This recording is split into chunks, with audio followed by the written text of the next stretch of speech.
एकदम ठीक हो। ये सबसे पहले ने बंगाल के विकास की जो योजना हमने बनाई थी उसमें आज 3 जगह पर भूमि पूजन और लोकार्पण पे कार्यक्रम है। मुझे बहुत खुशी है कि अभी तक एक 60,000 करोड़ के काम लगभग हमने पूरे किए हैं 2014 से, और करीब 80,000 करोड़ रुपए के काम प्रोसेस में शुरू कर दिए और मंजूर कर दिए हैं।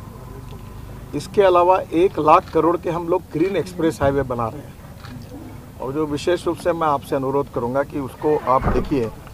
एक जो है जो ये 1 लाख करोड़ के 4 ग्रीनफील्ड एक्सप्रेस हाईवे, इसको सबसे महत्वपूर्ण है जो बंगाल की टोटल इंडस्ट्रियल डेवलपमेंट के लिए और रोजगार निर्माण करने के लिए और बंगाल को आगे ले जाने के लिए बहुत उपयोगी होंगे। उसमें पहला जो खड़गपुर बर्दवान मोरग्राम ग्रीनफील्ड एक्सप्रेसवे है, इसकी 12,000 करोड़ की लागत है। 230 किलोमीटर है और ये 4 लेन है और इसके 5 पैकेज हैं। इसका हमने अध्ययन कर लिया है, काम जल्दी शुरू करने की कोशिश कर रहे हैं। लैंड एक्विजिशन के कार्य का शुभारंभ किया है। पैकेज 1 खड़गपुर से चंद्रकोना घाटल रोड क्रॉसिंग तक 41 kilometre. Package 2 Chandrakona Ghatal road crossing से बोवाई चंदी तक 50 किलोमीटर। पैकेज 3 बोवाई चंदी से कटवा रोड तक 43 किलोमीटर और पैकेज 4 कटवा रोड से मयूराक्षी ब्रिज तक 47 किलोमीटर और पैकेज 5 मयूराक्षी ब्रिज से मोरेग्राम क्रॉसिंग तक 51 किलोमीटर। अब इसका सबसे इम्पोर्टेंट है कि इसके टेंडर हम दिसंबर 2022 में हो जाएगा और दिसंबर यानी 22 एंड तक ही हमारे काम का अवार्ड करने की कोशिश थी, पर मार्च 2023 के पहले सब काम अवार्ड हो जाएंगे। और ये सबसे इम्पोर्टेंट इसलिए है कि चेन्नई यानी तमिलनाडु और उड़ीसा में आने जाने वाले वाहनों को कोलकाता में घूम कर आना पड़ता है। उसमें कोलकाता में ट्रैफिक जाम होता है। तो अभी है कि इससे 5 घंटे का समय अधिक लगता है और ये एक्सप्रेसवे बनने से सभी वाहनों को सीधी सिलीगुड़ी आ सकेंगे, जो कलकत्ता जाने की ज़रूरत नहीं पड़ेगी। तो हम कलकत्ता के भी ट्रैफिक जाम को हम लोग कम करने के लिए ये बहुत उपयोगी होगा। दूसरा जो है वो गोरखपुर सिलीगुड़ी ग्रीनफील्ड एक्सप्रेसवे है। ये करीब 30,000 करोड़ की लागत से 519 किलोमीटर लंबा ये 6 लेन ग्रीनफील्ड एक्सप्रेसवे है। ये बहुत इम्पॉर्टेंट है क्योंकि इससे ट्रैफिक डायरेक्ट थ्रू हो जाएगा और ये उत्तर प्रदेश में 84 किलोमीटर, बिहार में 416 किलोमीटर और बंगाल में 18 किलोमीटर लंबाई है। और ये कॉरिडोर कुशीनगर, पश्चिम चंपारण, पूर्वी चंपारण, सीतामढ़ी, मधुबनी, सुपौल, अररिया, किशनगंज से सिलीगुड़ी तक है। ये क्या है कि जो ट्रैफिक डायरेक्ट हमारा उत्तर प्रदेश और दिल्ली की ओर जा रहा है, पंजाब हरियाणा की तरफ, तो ये एकदम थ्रू हो जाने से इंडस्ट्रियल मूवमेंट एकदम बढ़ जाएगी और समय बच जाएगा। आप इमेजिन नहीं कर सकते, अभी दिल्ली से हमने एक मेरठ एक्सप्रेस हाईवे बनाया, 4.5 घंटे लगते थे, अब वो 18 लेन का रोड बना है तो 40 मिनट लग रहे हैं। तो एकदम आप दिल्ली से देहरादून, अभी हवाई जहाज बंद हो जाएंगे क्योंकि वो 2 घंटे में हो जाएगा, हरिद्वार 2 घंटे में हो जाएगा, जयपुर 2 घंटे में हो जाएगा, चंडीगढ़। वैसे इसी हाईवे का उपयोग गोरखपुर सिलीगुड़ी, ये उत्तर प्रदेश और कलकत्ता, और उत्तर प्रदेश के गोरखपुर से आगे फिर वो दिल्ली के लिए कनेक्टिविटी है, पंजाब के लिए, हरियाणा के लिए है। तो जो थ्रू ट्रैफिक है इसके कारण लॉजिस्टिक कॉस्ट कम होगी। अभी जैसे ये जो इस प्रकार से हो रहा है, इसे उत्तर प्रदेश में 40,000 पीसू इसके ऊपर ट्रैफिक है, एक्सीडेंट्स होते हैं, काफ़ी बड़े प्रमाण पर ट्रैफिक जाम होता है।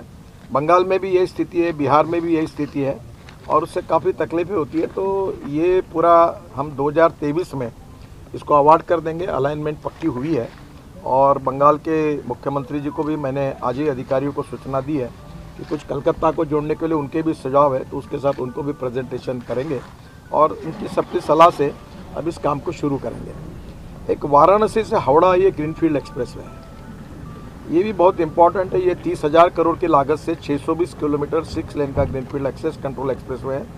ये वाराणसी से हावड़ा कलकत्ता का सफ़र जो 12 घंटे का है वो 6 घंटे में हो जाएगा। मेरे अंदाज से अभी जो मैंने कहा तो 5 घंटे में हो जाएगा। और इसमें यह कॉरिडोर उत्तर प्रदेश के चंदौली से शुरू होकर बिहार, झारखंड और पश्चिम बंगाल के पुरुलिया, बांकुरा, पश्चिम मिदनापुर, हुगली होकर हावड़ा तक जाएगा और पश्चिम मिदनापुर जिले से रामजीवनपुर, खड़गपुर, मोरेग्राम एक्सप्रेसवे से क्रॉस करेगा। अब ये जो पश्चिम मिदनापुर जिले में रामजीवनपुर में जो है, ये सब हाईवे वहाँ मिलेंगे, तो उधर से सब दिशा में जाने के लिए सुविधा प्राप्त होगी। और इसका भी DPR हमारा अभी लगभग बन चुका है और जल्दी ही अलाइनमेंट और लैंड एक्विजिशन के काम को शुरुआत करेंगे। एक हमने कहा है कि भाई 90% लैंड एक्वायर्ड किए बिना काम अवार्ड नहीं करना। तो नेचुरली अब इसमें बंगाल की सरकार, एमपी, एमएलए सबके सहयोग से लैंड एक्विजिशन फास्ट होगा तो होगा। ये चौथा एक्सप्रेस हाईवे ये बहुत इंपॉर्टेंट है। ये भी कलकत्ता का, हल्दिया का कंजेशन कम करेगा।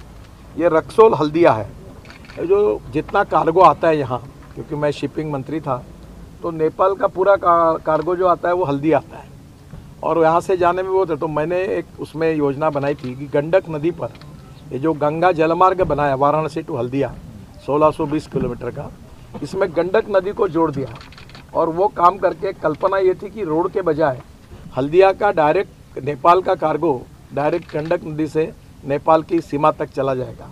तो उससे कॉस्टिंग भी कम होगा। अगर ट्रक से जाते हैं तो 10 रुपये अगर आता है खर्चा और रोड से जाते हैं तो, रेलवे से 6 रुपये और पानी से जाते हैं तो 1 रुपया आता है। तो हमारी लॉजिस्टिक कॉस्ट कम होगी तो निश्चित रूप से एक्टिविटी और बढ़ेगी, एक्सपोर्ट इंपोर्ट बढ़ेगा।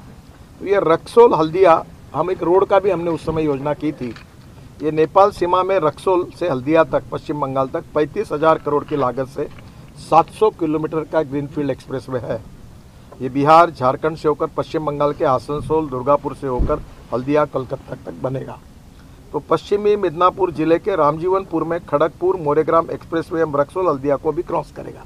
तो दोनों हाईवे करने से दोनों जगह पर आने वाले वाहनों को वहाँ से इंटरचेंज मिल जाएगा। ये एक्सप्रेसवे का डीपीआर भी बन गया, सितंबर तक अभी फाइनल हुआ है। हम एक्विजिशन शुरू कर रहे हैं और ये भी हम लोग जल्दी अवार्ड करेंगे। ये 4 एक्सप्रेस हाईवे का खर्चा अभी 1 लाख करोड़ है और वो चारों ग्रीन एक्सप्रेस हाईवे है। ग्रीन यानी नई अलाइनमेंट है, यानी पुराने रोड को नहीं है। तो इसका पहला फ़ायदा होगा जो पुराने रोड पर ट्रैफिक जाम है, जो एक्सीडेंट्स हो रहे हैं, ब्लैक स्पॉट्स है, ये एकदम कम हो जाएगा और जो हाईवे पर वो ट्रैफिक ट्रांसफ़र हो जाएगा। तो बंगाल के जितने रोड से उसमें एक्सीडेंट्स भी कम होंगे, ट्रैफिक जाम कम होगा, आम लोगों को जाने के लिए सुविधा होगी और जो हेवी ट्रैफिक है डायरेक्ट जाने वाला वो एक्सप्रेस हाईवे से जाएगा।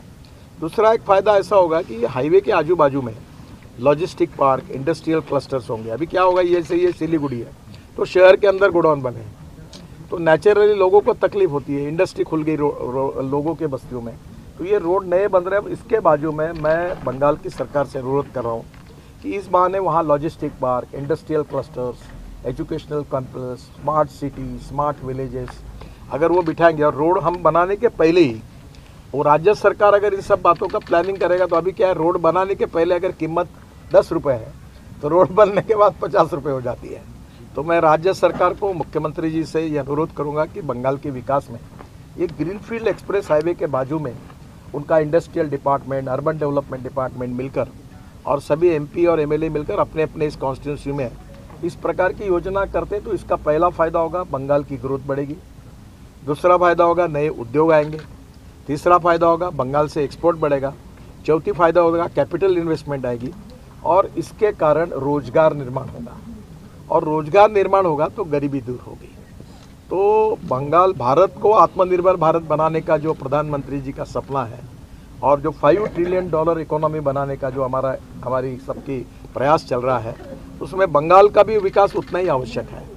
तो हम पूरी तरह से निश्चित रूप से इस सब विकासों में हम पूरी तरह कंट्रीब्यूट करेंगे, सहयोग करेंगे, इसी मुझे पूरा विश्वास है। और ये 4 हाईवे के साथ आज मैंने तीनों जगह पर काफ़ी वहाँ के जो अटके हुए काम थे अनेक सालों से घोषित किया, वो इतने करोड़ों के हैं कि हर एमपी हिसाब लगा ले तो मुझे नहीं लगता कि आज तक के इतिहास में अब आपके मेरे यहाँ 50,000 करोड़ 50,000 करोड़ के काम इनको मिले। और सबसे बड़ा है सिलीगुड़ी की जनता के लिए 80 आज रिंग रोड मैंने मंजूर कर दिया इनका, वो 3,000 करोड़ का है। अच्छा, तो मुझे लगता है कि निश्चित रूप से लोगों की अपेक्षा भी है।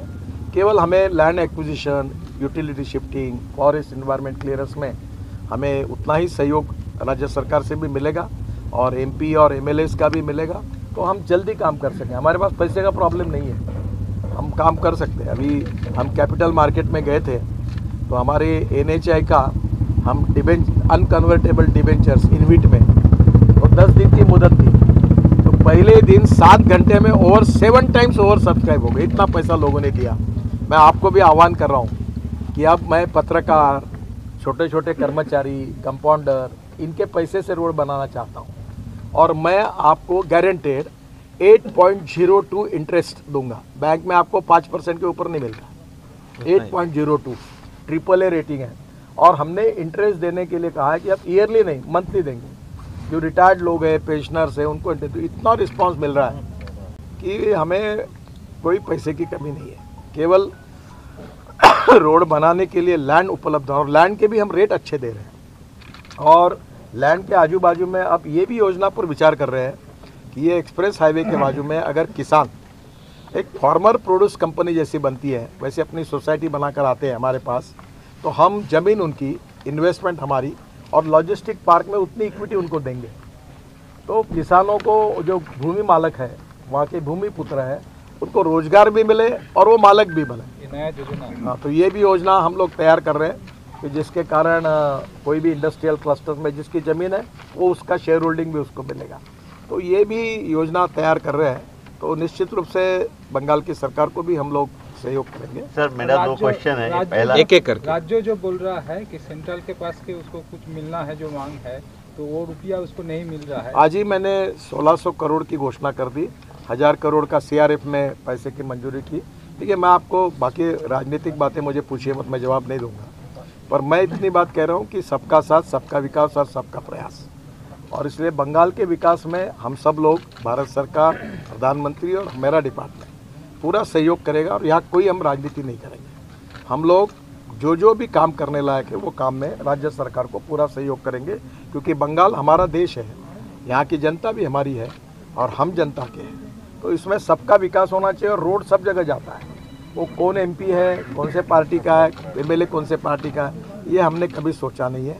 हम जो आवश्यक है वो काम सब जगह करेंगे और इसमें कोई पार्टीबाजी नहीं होगी।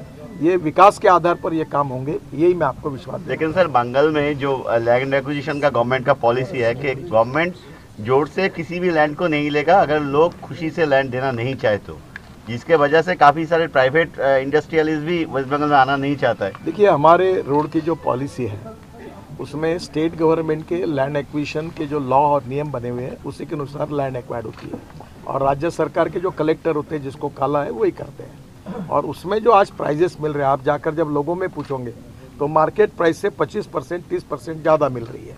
और मैंने आगे की बात जो कही है कि अगर इंडस्ट्रियल पार्क या लॉजिस्टिक पार्क, इंडस्ट्रियल क्लस्टर्स के लिए अगर फार्मर्स आएंगे, 25 लोग मिलके, हमारी 600 एकड़ जगह है, तो हम अगर वहाँ 1000 करोड़ की इन्वेस्टमेंट आएगी तो उसमें इक्विटी पार्टनर में उनको लेंगे ताकि उनको उसका फ़ायदा मिलते जाएगा। जो बोला। हाँ, और दूसरी बात जो मैं कह रहा हूँ, ये आप भी जानते हैं कि अभी ये रिंग रोड बन रहा हूँ मैं सिलीगुड़ी का। अब आज उसकी कॉस्ट जो है वो समझो 1 रुपया है, रोड बनने के बाद 5 रुपये होगी। तो मैं आज ही कह रहा हूँ कि वहाँ के लोग, आजू बाजू के जो हमारे राजू जी उसमें इनिशिएटिव ले, उनके सहयोग से प्रपोजल लेके आए 600 एकड़ में इंडस्ट्रियल क्लस्टर्स का, कहीं लॉजिस्टिक पार्क का, तो उन्हीं को मैं इक्विटी में शेयर देके उन्हीं को प्रोजेक्ट बना दूंगा, तो वो मालक बन जाएंगे और उनको फ़ायदा मिलेगा। तो हम यही चाहते हैं कि जो भूमि पुत्र है, जो भूमि मालक है, उन्हीं को फ़ायदा करके डेवलपमेंट करें, और यही भाव हमारे मन में है। और अगर ज़मीन लेनी पड़ेगी तो मार्केट से ज़्यादा प्राइस देकर राज्य सरकार जैसे तय करता है वैसे ही हम रेट देंगे। सर, 2024 में तो इलेक्शन होगा, उसमें क्या बीजेपी को फायदा होगा? काफ़ी सारी इन्वेस्टमेंट वेस्ट बंगाल में। मैं फायदे और नुकसान की बात करने के लिए आया नहीं हूँ और मैं राजनीति में कोई फायदे नुकसान की बात नहीं करता। मैं ये सोचता हूँ कि whatever possible for me to do for the people of this country, और politics is the instrument of socio economic reform. फायदा नुकसान वोट देना ये बात कभी नहीं करता। जिसको देना है वो देगा, नहीं देना वो नहीं देगा। चुनाव 1 महीना चलता है, बाद में विकास का काम है, भारत सबका है, हमको सबके लिए काम करना है। और प्रधानमंत्री जी का सबका साथ, सबका विकास और सबका प्रयास, तो हम इसी प्रिंसिपल पे अपना काम कर रहे हैं। एक बार एक थोड़ा सा सिलीगुड़ी, ये कोरोनेशन ब्रिज का जो निर्माण था, इसमें शिव मंदिर से कोरोनेशन ब्रिज तक 1800 करोड़ की लागत से नया चीज हम 14 किलोमीटर 4 लेन मार्ग का नया ब्रिज बना रहे हैं।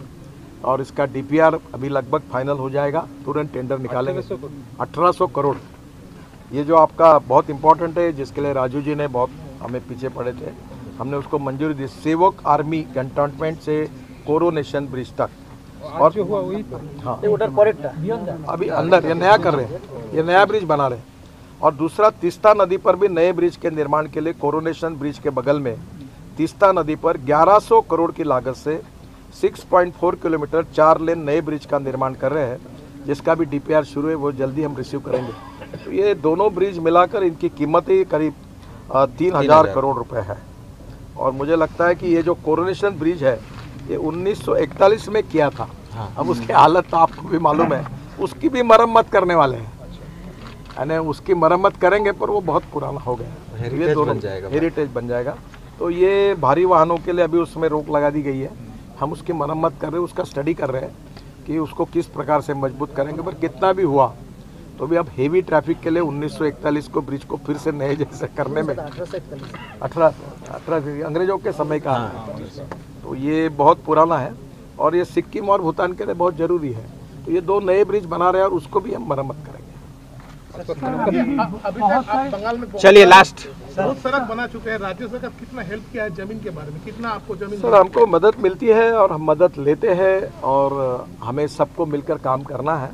और अड़चने आती है तो हमारे लोग मिलते हैं। और मैं अभी 3 दिन गुवाहाटी में था और मैंने सभी राज्यों के मुख्यमंत्री को बुलाकर एक एक प्रोजेक्ट का रिव्यू किया। वैसे हम लोग यहाँ के बंगाल की भी सरकार के साथ बैठकर रिव्यू करेंगे। और हमने ये भी रिक्वेस्ट की है कि मुख्यमंत्री जी और चीफ सेक्रेटरी वो भी बंगाल में हमारे NHI के प्लान की रिव्यू मीटिंग करें और हमें सुझाव दें, और जो भी कहीं अड़चन होगी तो हम दोनों मिलकर सुलझाएंगे।